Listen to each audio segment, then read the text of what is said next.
আজকের বিশ্বকাপ ম্যাচে সৌদি আরব জিতেছে, একজন মুসলমান হিসাবে কি এটার কারণে খুশি হওয়া উচিত নয়?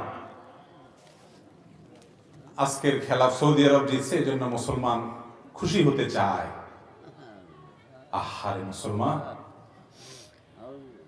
মুসলমানের জয় এবং পরাজয়, সফলতা এবং ব্যর্থতা এটা খেলার মতো ফালতু জিনিসের উপরে নির্ভর করবে। সৌদি আরব কেন, সব মুসলমান দেশগুলো যদি বিশ্বকাপ জিতেও যায় তাতে ইসলাম জিতবে না ভাই। আর যদি সব ম্যাচে হেরে যায় তাতে ইসলাম হারবে না। মুসলমানের সফলতা হলো শয়তানের শয়তানি ধরতে পেরে এসব চক্রান্ত থেকে নিজেকে বাঁচিয়ে রেখে আল্লাহর গোলামি করতে পারার মধ্যে। মুসলমানের ব্যর্থতা হলো শয়তানের ফাঁদে পা দেওয়ার মধ্যে। ও যুবক, তুমি যে খেলার পেছনে সফলতা খুঁজছ, এটা নিয়ে আমার আশঙ্কা হচ্ছে যে শয়তানের ফাঁদে তুমি পা দিয়ে ফেলেছ।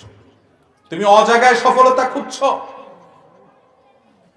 আল্লাহর অবাধ্যতা যেখানে হয়, হারামের রমরমা যেখানে, জুয়া যেটাকে ঘিরে গোটা দুনিয়ার মানুষের মধ্যে উন্মাদনা ছড়িয়ে যারা মুসলমানদের ইমানি চেতনাকে ধ্বংস করে দিচ্ছে, সেটিতে সৌদি আরব কেন, গোটা পৃথিবীর সমস্ত মুসলমান দেশ যদি অংশগ্রহণ করে তাতে কিছু একটা ঘটায়ও ফেলা ইসলামের চুল পরিমাণ লাভ হবে না, বরং মুসলমানদের লাভ হবে তখন যদি তারা আল্লাহর গোলামি শিখে কোরআন এবং হাদিসের পথে আসে এবং গোটা পৃথিবীর সবকিছুর বিনিময়ে ত্যাগ করে যদি সে এই পথে থাকতে পারে।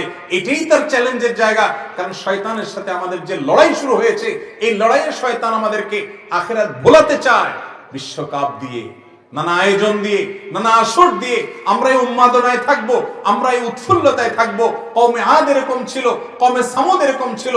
আল্লাহর গজব তাদেরকে শেষ করে দিয়েছে। তারা আখিরাত ভুলে গেছে, তারা আল্লাহকে ভুলে গেছে, তারা সালাত ভুলে গেছে, তারা তাদের দায়িত্ব ভুলে গেছে, তারা দুনিয়ার চাকচিক্যের পেছনে তারা হাবুডুবু খেয়ে গেছে, এগুলোর পিছনে মাতলামি করেছে, উন্মাদনা করেছে।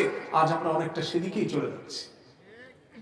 ও মুসলমান, তোমার আবেগ এত সস্তা, তোমার আবেগ কোথাকার কোন ভিনদেশী, মুসলিম অমুসলিম, এমনকি মুসলিম হলেও কোথাকার কি খেলাধুলার জন্য তোমার আবেগ ব্যয় করছো। তোমার আবেগ হবে তোমার আল্লাহর জন্য, তোমার রাসূলের জন্য, সাহাবীদের জন্য, খোলাফায়ে রাশিদের জন্য। তুমি কাদের সন্তান?